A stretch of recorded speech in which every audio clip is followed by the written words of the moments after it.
I'm Coach Corey Wayne, and this is my video coaching newsletter. And the topic of today's newsletter is going to be why attraction isn't a choice.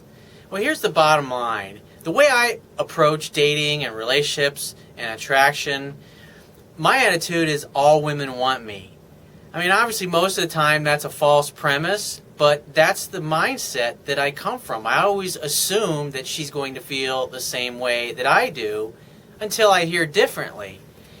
And for a lot of people, and like what I used to do when I was younger, is that we tend to get fixated on people that we have no chance with.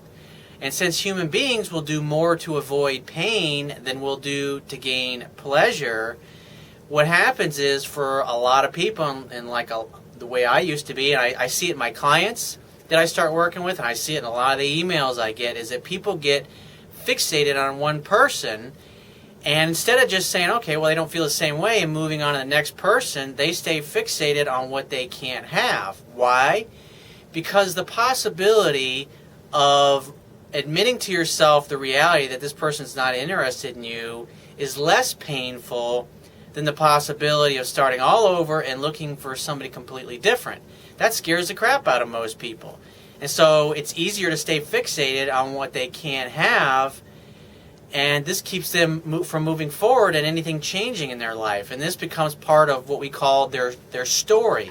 In other words, the story that they've told themselves and that they always share with everybody else as to why they don't have somebody in their life that they really want, or why they're single, or it's just once this person finally realizes what a great catch I am, then they're going to throw in the towel like they do in all the movies and TV shows that I watch, and then they'll realize after all this time that they were just secretly deep down in love with me and just came to their senses and realized what a great catch I was. And men and women both do this. As a matter of fact, I got an email here from a woman. It's actually a woman that wrote into me that inspired me to write this article, because it's a really big problem that I see in a lot of guys that I start working with when I start coaching them, is that they're fixated on something that didn't work out, or a girl that they blew it with, and they think, oh, if I just learn a great pickup line or some other technique, that I'll be able to change their mind, and then they'll all of a sudden fall in love with me. When the reality is that when you stay fixated on what you can't have, it prevents you from moving forward. In essence, it's like you're staying stuck in the past. And so I'm going to read her email here and make some comments, because, like I said, men and women both do this. And even though 90% of my audience and the people that write to me are men, about 10% of people that write to me are women. And so she says, "Hi, Corey. Here's my question. I went out with a guy for years, then we didn't talk for years. We did love each other for years, but it wasn't fully mutual. I loved more. Then we spent most of 2011 together as friends. But in October, I got worried because my feelings came back. Well, really, they're new feelings. I love him, and somehow he's matured, but I knew he wouldn't respond well." So that tells me that you're bullshitting yourself right there. It's like you already know deep down that this guy's never going to feel the same way about you that you do about him.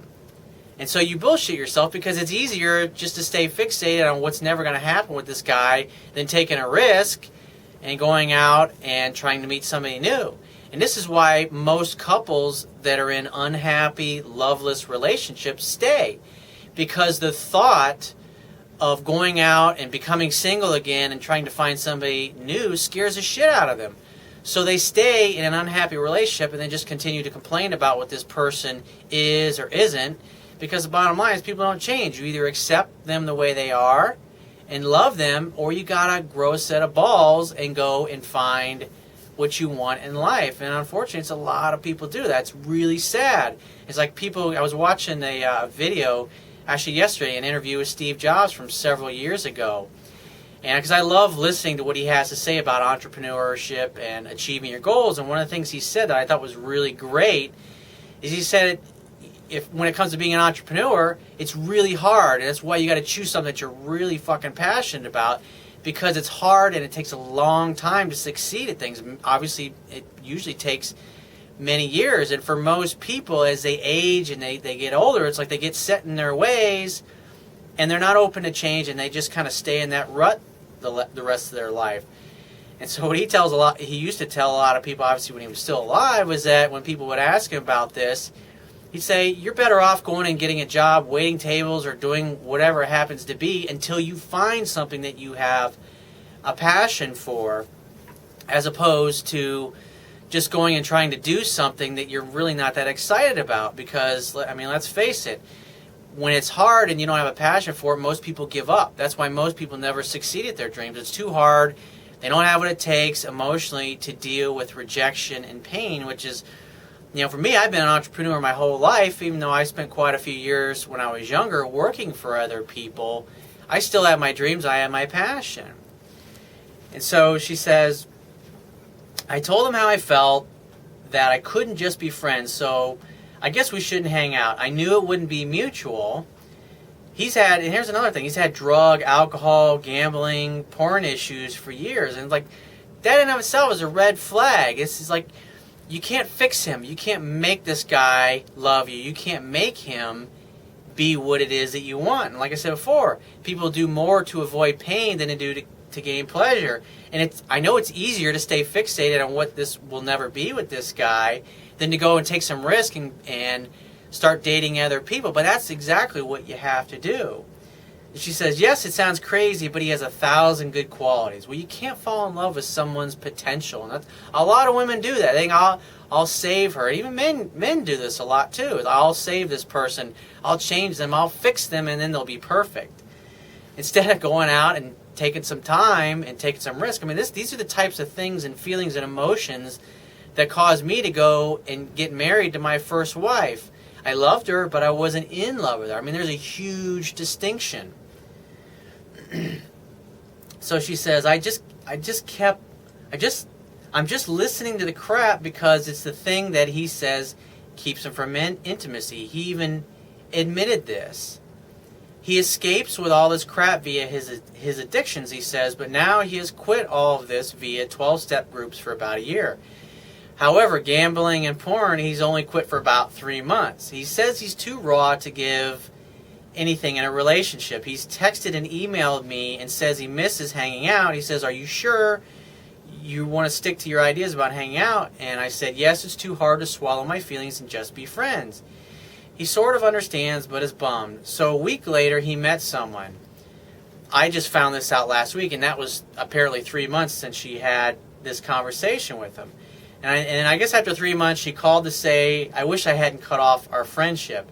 And basically what you're telling me is that you were trying to find somebody new, and you're trying to move on, and you hadn't found anybody yet, so you got scared and you became fearful, and you thought, okay, well, I'll settle for just being friends, and I'll call him up. And so she called him up and finds out that he's now dating somebody.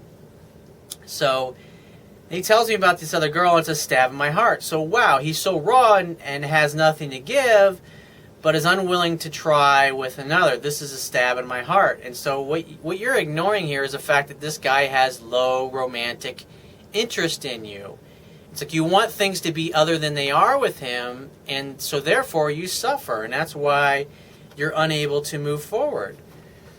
He says, you hear this all the time, he says, he thinks I'm too good for him, I deserve better, blah, blah, blah. And basically what he's saying is that you should go find a guy who really feels the same way about you as you do about him, because I don't. That's what he's telling you, and you're ignoring it. You know it. You've admitted it as much in this email, but the bottom line is you're not moving on, even though this guy's telling you, and you're bullshitting yourself, basically. So she says, but I wonder, is this always a cop-out? I've heard it's always a cop-out, but since I've never touched drugs, finished university, I have morals, am attractive, according to him and others, etc., and he feels he just doesn't live up to something and has a lot of shame. Could this be something he really thinks? Since this idea is stuck in his head, will we ever be together because he's written off the idea if he always puts me on a pedestal? Well, I'd say he's not putting you on a pedestal. He's actually dating and sleeping with somebody else and not you. And this is basically, you're just like grasping at straws. Your mind, your ego is looking for any little thing that you can hold on to that says you got a sliver of a chance with this particular guy, because that's what keeps you from moving forward, because it's easier to stay stuck and fixate on him, which causes you a tremendous amount of suffering because you're not moving forward with your life. But bottom line is she says here she's moved on physically, but her heart is still broken. But the key to realize here is the bottom line is, just like the movie, he's just not that into you, and that's a fact of the matter. And guys, men and women both do the same thing, and I used to do the same thing, and I ended up getting married because I bullshitted myself into feeling more for her than I really felt. It's like you can't force your heart to feel something it's not going to feel. If you want to have a great relationship with someone, you got to date somebody who's just as passionate and as interested in you as you are in them. And when you try to date somebody where you're really crazy about them and they're not that into you, it's just never going to work because you're always going to be miserable. You're going to be always walking around complaining that they don't love you or they don't support you or they don't give you what you want and you feel you deserve. So if you find this message of value, you can show your appreciation by going down to the Wibbia toolbar, which is at the bottom of your screen if you're watching this video on my website, and click the PayPal donate button and donate any amount that you feel is equal to the value of the information in this video. At the very least, please share this page with all of your friends and family by clicking any one of the social network sharing buttons, which are also located on the Wibbia toolbar at the bottom of your screen. And if you've got a question that you want to ask me, or there's a topic you'd like me to cover in a future video newsletter, click the Contact Me tab on the left-hand side of your screen and send me 3 or 4 paragraphs max detailing your situation. And you got to give me several days to get back to you with a response because I get a lot of email from the internet, and I also get a lot of email from my paying phone coaching customers. And I got to obviously focus on their emails first, but be patient, and I will get back to you. And if you want to talk to me right away, you can book a paid phone coaching session with me personally by clicking the Products tab at the top of your screen and just follow the instructions. And I will talk to you soon.